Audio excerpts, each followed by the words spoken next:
Magandang araw sa inyong lahat. Ito ay ang Filipino Chill Recap, at ngayon pag-uusapan natin ang isang science fiction film na pinamagatang Mutant Ghost War Girl. Mag-ingat, dahil may mga spoilers na darating.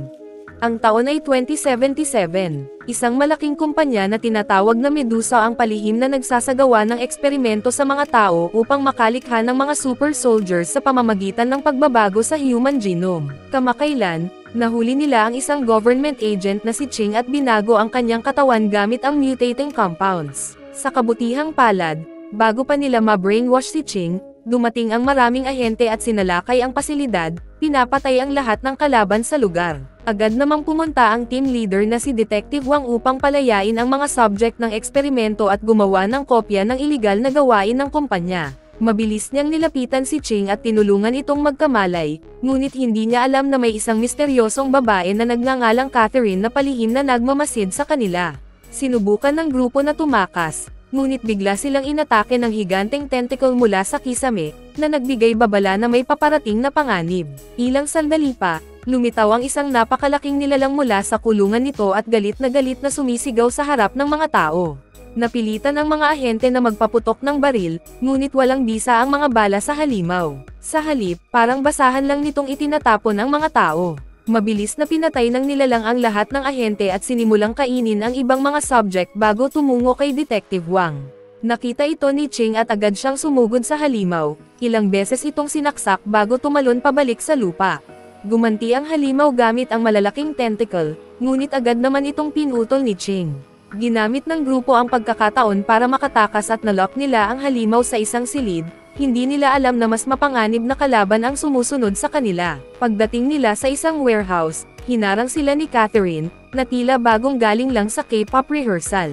Sinabi nito sa grupo na sumuko na lang, sabay pinakawalan ang kanyang kapangyarihan upang ma-hypnotize ang mga tao at gawing sunod Sun Yuren. Sa kabutihang palad, hindi interesado si Ching sa cuddling kaya nakawala siya sa kontrol, at gin-icing din ang kanyang kaibigan sa hipnotismo. Sinamantala ni Wang ang pagkakataon at sumugod kay Catherine, ngunit agad siyang tinapon nito sa dingding.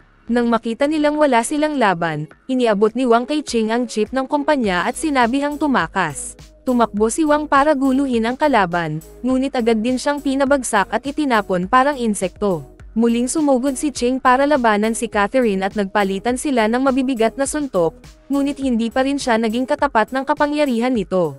Naitapon si Ching sa dingding at hinayla ni Catherine ang kanyang buhok, saka itinapon sa isang bar aisles. Hindi na halos makagalaw si Ching dahil sa mga atake. Nang makita ni Catherine na hindi na makagalaw si Ching, sinubukan niya itong tapusin, ngunit bigla na lang nagbago ang DNA ni Ching.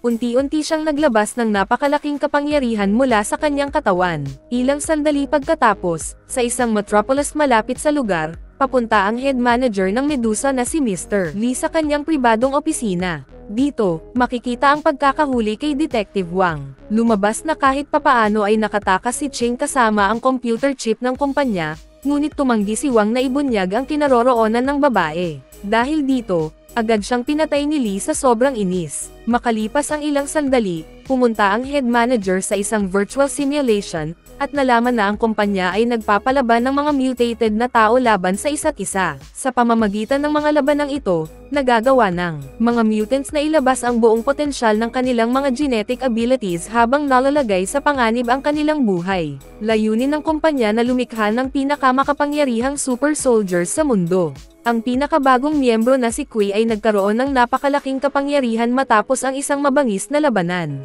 Kaya niyang kontrolin ang lahat ng bato sa paligid niya at bumuo ng isang higanteng meteorite. Sa huli, pinalipad niya ang napakalaking bato sa kanyang kalaban, na nagdulot ng pagkawasak hindi lang sa kalaban kundi pati na rin sa buong battlefield. Samantala, nagkamalay si Ching sa loob ng isang hindi pamilyar na silid, ngunit tila nawala ang lahat ng kanyang alaala. Agad niyang napansin ang isang lalaki na nakaupo sa kabilang panig ng silid. Ipinakilala nito ang sarili bilang John, ngunit nang makita ni Ching na wala itong pantalon, agad niya itong itinulak na parang isang lumilipad na manyak. Mabilis na lumabas si Ching sa silid, habang si John ay tila may performance issues pa. Ngunit sa huli, nagawang habulin ni John si Ching, na halatang nabigla sa biglang pagbabago ng mundo sa kanyang paligid. Sinubukang pagkalmayan ni John si Ching, ngunit lalo lang itong nenas. Hindi sinasadya, Nailabas ni Ching ang kanyang kapangyarihan na tila huminto ang oras. Napansin agad ni Ching na may paparating na aksidente, kaya't ginamit niya ang kanyang kakayahan upang mag-teleport at iligtas ang mga sibilyan mula sa kapahamakan. Lubos na nagulat ang bida sa kanyang espesyal na kakayahan, ngunit dahil dito, nalaman ng kumpanya ang kinaroroonan niya at agad na nagpadala ng maraming tauhan upang hulihin siya. Gayunpaman, walang takot si Ching sa mga kalaban. Sinimulan niyang gamitin ang kanyang kapangyarihan at tuluyang pinabagsak ang mga kalaban na parang mga insekto lamang. Nakita ito ni John at sinabihan si Ching na kailangan nilang umalis agad. Ibinunyag din niya na isa siyang pulis. Samantala, natanggap ni Lee ang balita ng pagkabigo ng kanyang mga tauhan. Sa gitna ng kanyang pagkadismaya, binisita siya ng isang babae na nagngangalang Angela, isang manager na karibal niya sa kumpanya. Tinuwanan siya nito dahil sa kanyang pagiging inutil at sinabing siya na ang mamamahala mula ngayon. Plano niyang ipadala ang kanyang A-class mutant na si Kui upang mabawi ang computer chip. Sa kabilang dako, nagdesisyon si John na tulungan si Ching na maibalik ang kanyang alaala gamit ang facial recognition system ng pulisya. Natuklasan nila na bahagi si Ching ng isang tourist group na pumasok sa lungsod kasama ang kanyang mga kaibigan, na ngayon ay lahat nawawala. Napansin din ni Ching ang computer chip sa kanyang bulsa, na nagbigay sa kanya ng kakaibang pakiramdam na ito ay mahalaga. Kaya't inabot niya ito kay John. Bago pa nila mapag-isipan kung ano ang kanilang gagawin, bigla silang inatake ng isang higanteng poste mula sa labas, at sinabayan pa ito ng pagsabog ng kanilang pintuan. Ang umatake sa kanila ay si Kui, na isa sa mga nawawalang kaibigan ni Ching. Agad na naalala ni Ching si Kui, ngunit napansin niyang kontrolado na ito ng kumpanya na parang isang zombie. Dahil dito, napilitan si Kui na atakihin si Ching. Nagpatuloy ang matinding sagupaan ng dalawang mutants, palitan ng mabagsik na suntok. Nagawa ni Ching na itulak si Kui sa mga pader, ngunit mabilis na tumakas ang kalaban papalabas. Ginamit ni Ching ang kanyang teleportation upang habulin si Kui at tuluyang nahuli ito, sabay hinagis ang babae pataas. Gayunpaman, nag-counter si Kui gamit ang kanyang telekinesis at mabilis na nabaliktad ang laban. Binomba niya si Ching ng maraming bato at tuluyang itinulak ito sa gusali, dahilan upang bumagsak ito sa lupa. Sinundan pa ito ng brutal na mga suntok, na naging dahilan upang si Ching ay magmistulang dagwang kalansay. Sa kabutihang palad, dumating si John sa tamang oras at inialok ang computer chip upang iligtas si Ching. Ngunit tumanggi si Ching na sumuko. Muling nag-mutate ang babae, naglabas ng mas mataas na antas ng kapangyarihan, at nagdulot ng isang napakalakas na shockwave. Sa isang napakabilis na pag-atake, nabasag ni Ching si Kui gamit ang isang malakas na suntok. Tuloy-tuloy ang atake ni Ching, hinahagis si Kui na parang basahan. Gayunpaman, hindi magawang patayin ni Ching ang kalaban. Sa halip, si Kui mismo ay tinerminate ng chip sa kanyang leeg dahil sa kanyang pagkabigo sa misyon.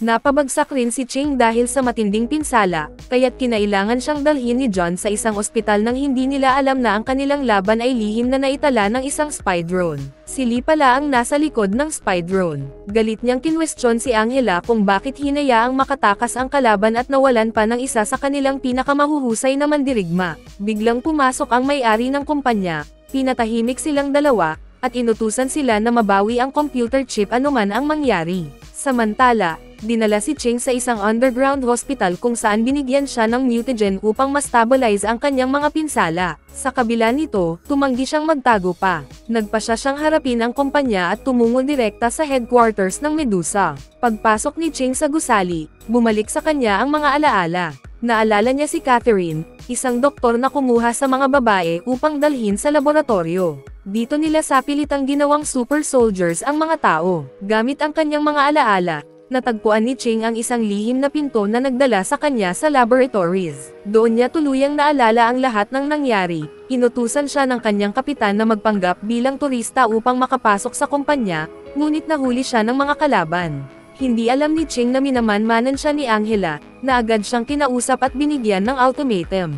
Ibinunyag na plano ng kumpanya na masakeren ang mga tao sa kalye kung hindi isasauli ni Ching ang computer chip sa loob ng isang oras. Sa kabila ng banta, hindi inalintanan ni Ching ang posibleng casualties. Kinuha niya ang lahat ng mga compounds sa laboratorio at nagplano na iabot ito sa kanyang kapitan. Galit na galit si John sa desisyon ni Ching at tinanong ang layunin ng kanyang misyon kung hindi naman nito ililigtas ang mga inosente. Dahil dito, nagpasya si John na protektahan ang mga tao mag-isa, kahit pa mangahulugan ito ng kanyang kamatayan. Makalipas ang ilang sandali, sa wakas ay nagkita muli si Ching at ang kanyang kapitan. Inabot niya ang computer chip, ngunit nagulat siya nang sabihin ng kapitan na wala silang pakialam sa sitwasyon ni John. Sa kabilang dako, nag-iisa si John na naghahanda sa laban. Humarap siya sa napakaraming kaaway na parang isang sundalong nag-iisa sa gitna ng digmaan. Handa nang mamatay si John dahil alam niyang tama ang kanyang ginagawa. Ngunit bago pa man magsimula ang laban,